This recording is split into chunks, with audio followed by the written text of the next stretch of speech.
Hey there everyone, welcome back to AFC Game by Game. I'm hoping that you're noticing the addition of the little Christmas tree in the background. It's certainly a lot brighter than Arsenal's performance today.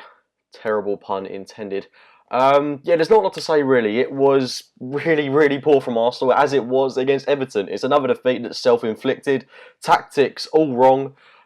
I don't know what to say. And I'm not even surprised by this defeat. I'm really not, because although this was a weakened Manchester City side, and on paper we definitely should have been having the beating of them, they lined up with Kolarov and Otamendi in their back line. They had an ageing Clichy and an ageing Pablo Zabaleta at fullback, and we had Theo Walcott and Alexis Sanchez up top.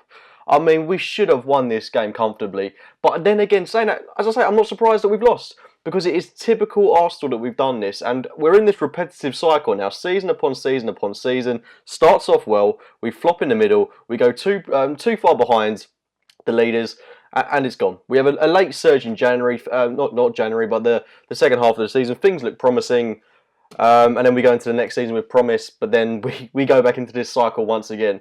Now, we're 9 points off Chelsea. You know, that's awful in itself. We really should not be that far off Chelsea. I'm not saying the title was beyond us.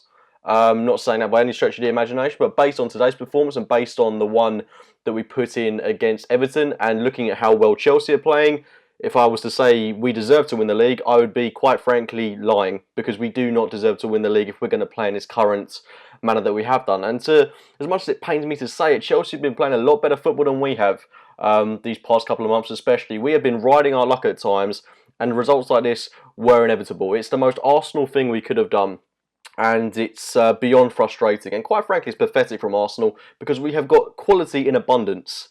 So we should not be going into these games with this setup that we seem to have, this negative lineup that we have going into these games. It's incredibly frustrating. And touching on today's team, it's hard to say Arsene Wenger got it wrong, because I think that was probably the right team going into the game. The only change that maybe I would have made was Alex Iwobi, maybe taking him out for Oxlade-Chamberlain or Lucas Perez. But then again, I mean, we just looked inept going forward, and it's not, to be fair, in my humble opinion, I don't think it's anything to do with the 11 players that started the game today. I just think it's the way we set up. That negative approach to sit back, let City have the ball, and we'll catch them on the counter. And fair play, it worked 5 minutes in. Wonderful work by Hector Bellerin to just cut through that whole Man City side, playing it into Alexis Sanchez, who played a lovely threaded ball through to Theo Walcott. Wonderful disguise on that. Walcott puts it past Bravo to make it 1-0. From that point, bang, you're thinking we could go on to win this 3-4-0. It could have been a really enjoyable game from our perspective. But no, we sit back and we allow City to dominate the rest of the game. From that point, we were awful. We were really poor. That first half, City, in my opinion, were really subpar. They did nothing to impress me. They had about 4 shots on our goal, none of them on target. They came close with a Sterling header. It was poor from Gabriel not to see that away. But we were looking very dangerous on the counter, but we shouldn't have been playing on the counter. We should have taken control of the whole game, but we didn't do that. We had the players to do it.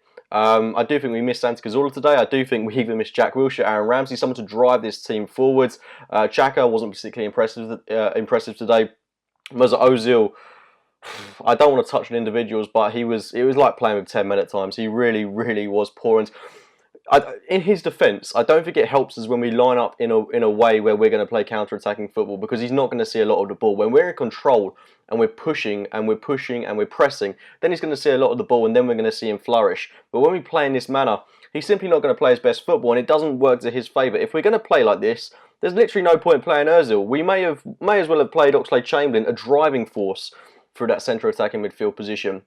Because Ozil didn't offer, in fact, he offered nothing today. Would have been better off playing someone like Chamberlain in that number 10 role. But, as I say, I don't want to touch on individuals, because the team as a collective was just so subpar today. We could have quite comfortably won this game. Exactly how we could have done in midweek against Everton. Everton rolled over for us for the first 20 minutes of that game, and they did it in the first 20 minutes of the second half as well. We should have capitalised, and we should have won that game comfortably. City, I wouldn't say they rolled over for us, but they were poor. They did not look like they were creating a lot in this game. They had no Aguero, no Gundogan. It's a team that we should have been having a beating of, especially with the players that we've got. And ever since we've lost Mustafi, we look awful at the back. And you can't help but feel that, You know, we were conceding goals already before Mustafi got injured, but we would have lost to Manchester United. We would have lost to Tottenham. You know, it's really quite worrying how poor and futile our defence is at times. Nacho Monreal, I do think that he's, you know, I wouldn't say he's warranted a place in the team this season. I do think Kieran Gibbs has put in performances that have surpassed those of Nacho Monreal, so I'd like to see Kieran Gibbs come in at some point. You know, there's not a lot to comment. Czech beating his near post again, eyebrows raised there. Going forward, I can't stress enough, it's the lineup and the way we're playing. We do not need to play like this. We should be going for games and killing them. We should have stunned this Manchester City side, and we simply haven't. We have the players to do it, but it's the way that we line up as if we're inferior to them, and we have to let them dominate the ball. We don't have to. We could have quite easily dominated possession today. We could have quite easily scored a couple of goals, and we could have had this game wrapped up at half-time. But no, it all comes down to Arsene Wenger, in my opinion. It's a stigma attached to him that he thinks we're inferior to sides like this. Today's performance was a carbon copy of the one against Everton. We just need to simply go. We need to have more belief in the team, and I don't think Arsene Wenger fully trusts some of his players, which does worry me in a way. In fact, it worries me quite a bit.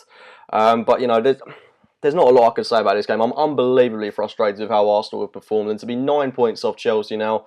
I've been trying not to think about the title all season, even when we were playing well, but I'm trying not to think about it even more now. I mean, Chelsea made up 8 points on Man City, and you know they're just crawling away from everyone at the moment. So to make up 9 points is going to be a big struggle, especially on this Chelsea side that are playing impeccable football. But it's not beyond our limitations. But we do have to make some massive improvements. 2 losses in a row is awful for a team of Arsenal's quality and standing. We should not be losing 2 games in a row. And I'm quite frankly disgusted with the way he performed these past 2 games, because I've seen no heart, no desire, no passion, and no hard graft, frankly, from Arsenal. And that's what it comes down to. We've got a lot of players in this side that are very, very, very lazy and think that their spots are guaranteed in the team. What does Lucas Perez have to do to get a couple of at least a couple of minutes? He didn't even get into the team off the bench today. He's a guy that scored a Champions League hat-trick away from home, you know. That's not exactly easy. He deserves a place in this team, and we need to see a fresh approach for that game on Boxing Day. And you know, this is a great tone to go into Christmas with. It really is. But it's typical Arsenal. What can I say? That second half, just touching on that briefly, the goal straight away, just really just typical. Straight out into that second half, they score. And then 14 minutes later, Sterling with a goal, which both goals arguably offside, both Sané's and Sterling's. So you know, we have been hard done by in that sense. But if, as I say, with all of these decisions, if they'd have gone our way, we wouldn't be complaining about it. It happens in football, sadly, and referees definitely do need to shore up on this. But the way we played in that second half, I mean, we were going to concede whatever happened. City had chance after chance after chance. Sterling just cutting through our whole defence pretty much. A shot, beating Czech at his near post. Defending was abysmal on that. I don't know what to say, really. I really don't, because we created nothing in that second half. Even when Chamberlain came on, we did nothing. When Giroud came on, we did nothing. Chamberlain's out with a muscular problem now. So, I mean, hopefully we'll see Lucas Perez get some minutes at some point, because boy, oh boy, does he deserve them. Because sure as hell, no one else in his team is offering much at the moment.